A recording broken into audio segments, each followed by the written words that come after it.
L'organisme venant en aide aux personnes handicapées, La Ressource, a amassé 366 658 $ de son 25e téléradioton, soit un montant record depuis son existence. J'en discute avec Thérèse Sirois, la directrice générale de La Ressource. Je suis Thérèse Sirois, directrice générale de la ressource d'aide aux personnes handicapées, Bas-Saint-Laurent, Gaspésie, les îles de la Madeleine. Alors, est-ce que vous pourriez nous donner, au jour d'aujourd'hui, votre chiffrier, il monte à combien? Bien, en fait, dimanche, on a terminé à 20 heures avec 366 685 $. Ça, c'est comme notre chiffrier préliminaire, si on veut. Et le 31 janvier, là, on va avoir eu le temps de faire le tour du territoire, des points de collecte et tout ça, pour pouvoir justement là, aller chercher la totalité là, des dons qui sont entrés partout. Puis à ce moment-là, on va pouvoir émettre un communiqué par secteur et vraiment un communiqué plus final des résultats, mais on est déjà très content de ce résultat-là. Là. C'est un record à vie. Alors, on va revenir justement sur l'événement lui-même là dans quelques minutes. Est-ce qu'on pourrait peut-être mettre la table pour ceux qui vous connaissent peut-être un peu moins ou qui ont déjà entendu parler de vous, mais qu'est-ce que vous offrez comme service à la population?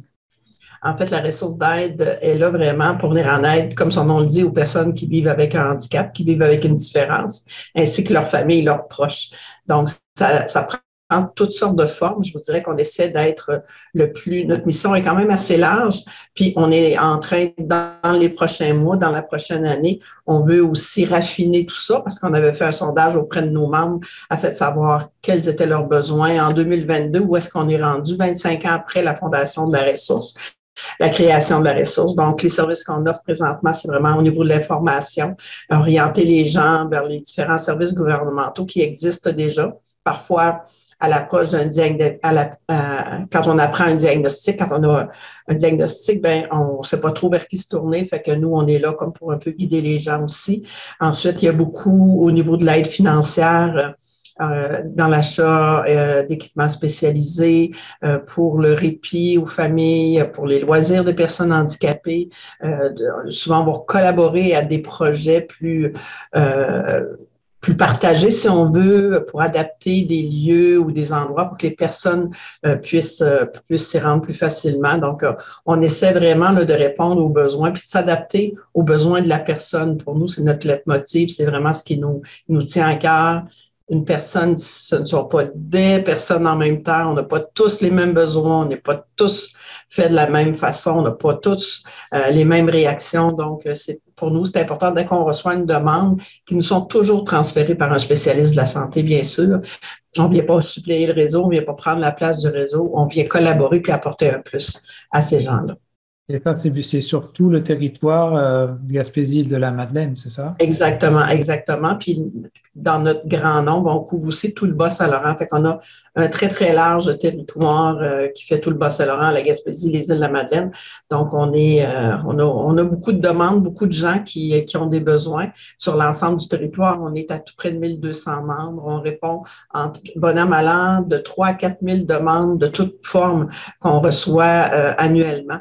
Donc, c'est quand même beaucoup de travail, je vous dirais, pour une si petite équipe, là, parce qu'on n'est pas 20 employés, on est vraiment une très petite équipe, mais qui fonctionne bien. Au fil des années, on a pris de l'expérience aussi. On a pu adapter là, nos services puis rendre ça plus facilitant aussi pour les personnes qui ont des besoins. D'accord. Puis là, j'ai vu que votre budget de fonctionnement était dû en grande partie avec ce téléradioton. C'est quoi à peu près le pourcentage ou est-ce que de votre fonctionnement? En fait, pour la Gaspésie, je vous dirais que c'est presque 100% de notre budget. On reçoit, comme à peu près tous les autres organismes communautaires, dans un programme qui s'appelle le programme de soutien aux organismes communautaires, des subventions récurrentes pour aider au fonctionnement de base, si vous voulez, de l'organisme. Plusieurs organismes bénéficient de ces subventions-là. Nous, en Gaspésie, c'est seulement 15 000 $ sur un budget d'à peu près aux alentours de 225 000 pour la Gaspésie. Fait que donc, c'est vraiment pas une grosse portion. C'est dire que toutes les activités, la loterie régionale, la campagne d'automne, le téléradioton qui se cumule en janvier, là, tout ça vient faire l'ensemble. Mais c'est ce qui est presque 100% de notre besoin de financement, puis qu'on puisse continuer à donner les services aux membres, à nos personnes en Gaspésie. Le téléradioton prend toute son importance. Oui, puis c'est pas rien d'aller chercher plus de 300 000 $ comme ça dans la population. Oui, oui, exactement. Mais vous en êtes rendu à votre 25e téléradioton. Alors, je sais que là, vous devez avoir de l'expérience. Nous, on en organise des fois des télédons aussi pour nos télés communautaires. C'est tout un travail, c'est quand même beaucoup, beaucoup de travail. Puis là, vous avez quand même des têtes d'affiche assez impressionnantes. Est-ce que vous pourriez nous parler un petit peu de cette année, comment vous avez organisé ça? Bien, cette année, c'était vraiment très particulier. Si on regarde les années antérieures, le téléradioton de la ressource, ça commençait par un spectacle en présentiel, on va dire ce nouveau mot-là qu'on a tous appris au cours des 2 dernières années.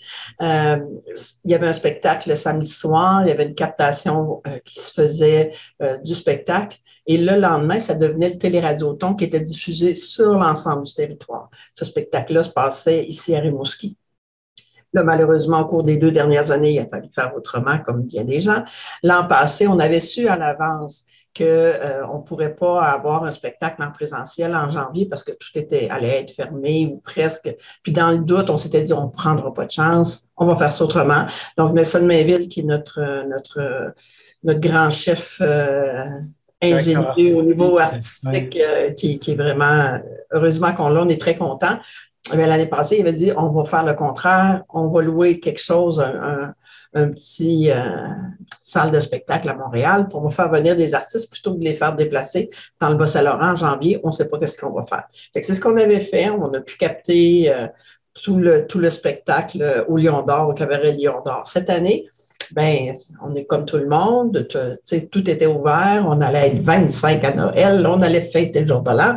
Fait qu'on était certain qu'on ferait un spectacle le 14 janvier en présentiel qui, là aussi, serait capté puis qui servirait à faire le téléradioton. Mais le 20 décembre, on a appris qu'on ne pouvait plus faire ça. Les salles de spectacle fermées et tout ça. Fait qu'il a fallu, comme l'expression le dit, se virer de bord sur un 10 cents. Puis s'il y a plus petit qu'un 10 cents, je pense que je le prendrais pour comment on va faire ça. Fait que heureusement, encore là, Nelson Mainville nous avait grandement aidé. À l'automne, il était passé des artistes dans la région de Rimouski qui venaient faire des prestations, venaient faire des spectacles. Nelson leur avait demandé, ben vous ne feriez pas 1 ou 2 prestations préenregistrées qu'on pourrait joindre au téléradioton de la ressource pour janvier. Et Marc Dupré avait accepté, Vincent Vallière, les 2 frères, Ludovic Bourgeois, ce qui était quand même déjà très acceptable. Mais c'est ça. Fait que là, avec tout le revirement, le spectacle, le 14 janvier, là, on avait Michel Rivard, on avait Marco Cagliari qui revenait, on avait des artistes de la région qui allaient être là avec nous. Mais quand tout a été comme annulé, ben, on leur a demandé à ces belles personnes-là, accepteriez-vous de faire des enregistrements? Michel Rivard, je pense qu'il était dans son sous-sol, il disait là, dans sa présentation, puis de nous envoyer les images. Marco aussi était dans son salon, Marco Cagliari était dans son salon, fait qu'il nous a envoyé les images et c'est à partir de ça qu'il y a eu un montage de fait. C'est très différent de ce qu'on a l'habitude de présenter les années antérieures, mais c'est la seule solution qu'on a trouvée. On ne pouvait pas demander à ces gens-là de descendre à Rimouski en janvier, ce n'était pas possible. Fait que c'est la solution qu'on a trouvée de remplacement, si on veut, mais somme toute, ça a quand même donné quelque chose de vraiment bien, puis on est content, puis les résultats sont là, fait qu'au final, ça fait comme finalement, on a bien fait ça pareil. Oui, j'imagine que là, avec quelques jours maintenant de recul après l'événement, est-ce que vous avez un peu pu avoir un peu le retour de la population de ce spectacle visuel? Je parle surtout au niveau du contenu télévisuel. Bien, écoutez, les commentaires qu'on en a reçus jusqu'à maintenant, les gens sont contents, les gens comprennent aussi la situation. Je pense que c'est surtout ça. On avait les gens derrière nous qui disaient, bien, on le sait, là, que d'habitude, le téléradioton est peut-être plus d'ampleur, puis là, c'est le 25e, fait qu'on aurait voulu des ballons, des confettis, des gâteaux. On aurait tout voulu faire. Mais les gens, je pense qu'ils ont été très compréhensifs, puis ils voient bien là, qu'on a vraiment fait l'effort, puis on ne pouvait pas faire autrement si on avait pu. on l'aurait fait, mais dans le laps de temps, là, puis le 20 décembre, c'est comme pas loin de Noël puis le jour de l'an, puis après ça, il restait comme 14 jours en janvier, même pas, parce que là, le 1er, 2, 3 janvier, tout le monde se remet du temps des fêtes en temps normal. Fait que les gens, je pense qu'ils ont bien compris la situation, puis de la façon dont ça a été fait, là, qu'il y avait, c'est sûr, pas toujours le même décor, pas toujours nécessairement la même sonorité, mais je pense qu'au final, le produit était quand même acceptable pour les gens. Puis encore là, comme je le disais, les résultats sont là, fait que je pense que les gens avaient envie de nous dire, ben, c'est bravo la ressource, puis on sait que vous travaillez fort, vous faites des efforts, puis on va vous donner un coup de main pour poursuivre cette belle aventure-là. D'accord. Donc là, maintenant, vous êtes prêt pour rouler une autre année complète comme ça. Oui. Un peu plus techniquement, est-ce que quand vous préparez comme ça un télédon de cette envergure-là, quand celui-ci est terminé, est-ce que vous êtes déjà en train de projeter celui de l'année prochaine? Oui, tout à fait. Dimanche soir, quand le Téléradioton s'est terminé, on a fait un team, un Zoom, une petite réunion avec les gens de Montréal. Nelson était là, puis il nous disait à quel point il vivait des choses différentes avec nous, que c'était pas le genre de spectacle ou de choses qu'il préparait, mais que depuis 3 ans qu'il est avec nous, ben, il a comme appris autre chose aussi de son métier. Puis là, il nous disait que dans sa tête, il y avait déjà des affaires de prêtes pour l'an prochain. Puis on aura notre post-mortem dans quelques jours où on fait un peu, on prend les commentaires de tout le monde, les bons côtés, puis les moins bons côtés aussi, puis dans le but de construire puis d'avancer bien certainement. Mais tu sais, déjà, lui il est parti sur le 2023. Fait que on va le suivre. D'accord. Puis pour terminer, j'aimerais parler un petit peu de parce que ça fait quand même beaucoup d'années qu'il y a une collaboration avec différentes télévisions communautaires sur le territoire gaspésien pour justement diffuser ce téléradioton. En tout cas, moi, je me souviens, je suis à Petite-Vallée, à Télésourire, à l'époque, j'étais arrivé en 2007, on diffusait déjà ça. Oui. Est-ce que c'est quelque chose que vous avez mis en place comme ça un petit peu depuis déjà longtemps, j'imagine? Oui, bien, en fait, depuis les tout débuts, je vous dirais, la ressource a vu le jour en 96, en mai 96. En janvier 97, on mettait déjà en place ce téléradioton-là. On faisait déjà le premier téléradioton en janvier 97.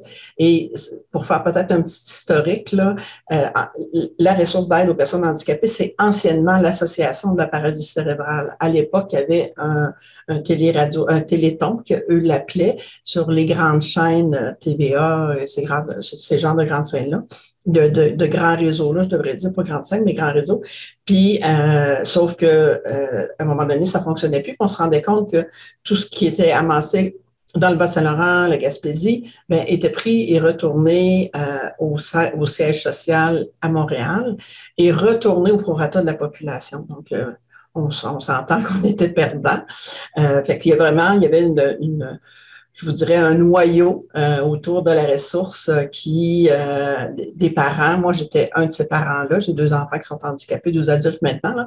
Mais avec la directrice à l'époque, la présidente du conseil d'administration, puis tout le monde s'est dit, bien, pourquoi on ne créerait pas notre organisme puis on ne partirait pas notre association à nous pour récolter des sous, mais leur donner à la population puis aux gens de chez nous. Fait que c'est ce qu'on a fait, c'est là que la ressource a vu le jour. Fait qu'on est allé chercher des collaborateurs, là, Cogeco, entre autres, avec Michel Desrosiers à l'époque qui était là, qui a dit, bien oui, on va embarquer là-dedans, nous. Puis là, les télécommunautaires indépendantes de chacun des secteurs ont embarqué aussi, les radios, les bénévoles autour de tout ça. Fait qu'il s'est passé comme une espèce de belle... Un rendez-vous annuel, quoi. Oui, c'est ça. Il y a quelque chose qui s'est formé, qui s'est fait, puis les gens avaient le goût là, de joindre à nous. Puis dans les premières années, j'avoue que les paris étaient plutôt contre nous. Les gens nous disaient très facilement oui à ce qu'on demandait parce que tout le monde se disait un truc régional, ça ne tiendra pas la route, ça ne durera pas longtemps, mais on est quand même encore là après 25 ans. Fait que c'est on a eu une belle collaboration. Puis je pense que c'est un peu ce qui fait la force de notre région, de notre belle grande région. Les gens sont solidaires puis se tiennent les uns les autres. Puis je pense que c'est ça qui fait toute la différence.